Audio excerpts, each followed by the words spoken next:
Today, we're traveling across the state of Michigan to go on a night sky photography crash course. And as it turns out, Michigan is a great place for night sky photography. Alpena, Kalamazoo, I think Mackinac City, they all have these dedicated dark sky parks. But really here in Michigan, you can just go to the edge of a Great Lake, or perhaps a trailhead, or maybe even climb to the top of a dune, and I bet you're going to find some epic night sky. Technically, I think the name of this art form is astrophotography, but I just call it night sky photography. And that's kind of where the inspiration for this whole journey started. Merrell has a new night sky shoe coming out with a glowing sole and stars on top that are reflective, and then reflective bits all over the thing. It's almost exactly the shoe that I would have dreamed of having as a kid, aged up to a shoe that I want to wear now.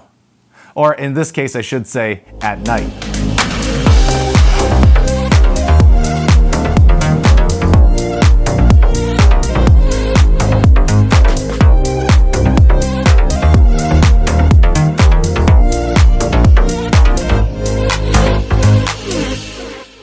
So anyways, we were all in, and our deep dive into night sky photography started at the edge of Lake Superior. We waited for the sun to drop out of the sky, and we started our hike in with all of our gear.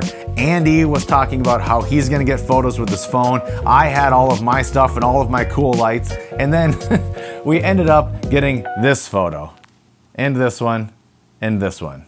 I think those are the most underwhelming photos I've ever taken. All of that time and only a couple of stars to wish upon. I actually wish I had considered the moon, the moisture in the air, light pollution from the cities nearby before pulling an all-nighter and getting less than ideal photos. We went home disappointed with our end results, but we weren't going to stop there. I went online and watched just a ton of photographers teach me how to be better at astrophotography. Here is what I learned.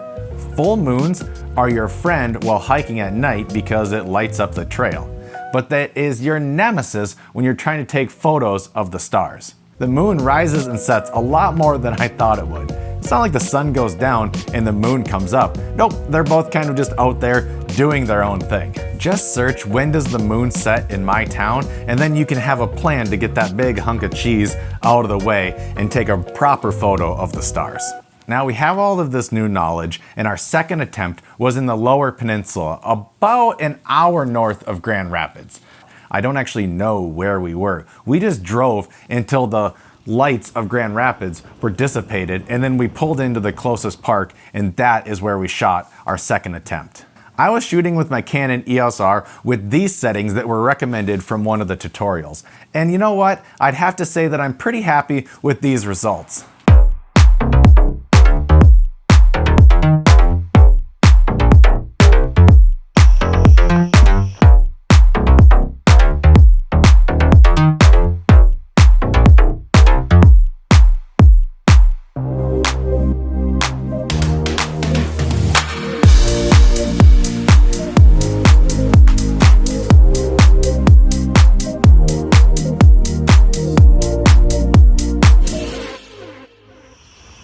It's amazing how dark it is when you're shining a light right in your own eyes.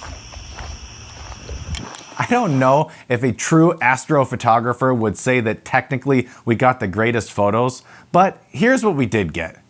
I got to go on a road trip, I got to learn something new, I got to hike at night, and I got to create a piece of art. This whole thing started from a shoe that glows in the dark and turned into a hobby that I'm going to continue to pursue. So I would say that that's a success. And until next time, cheers.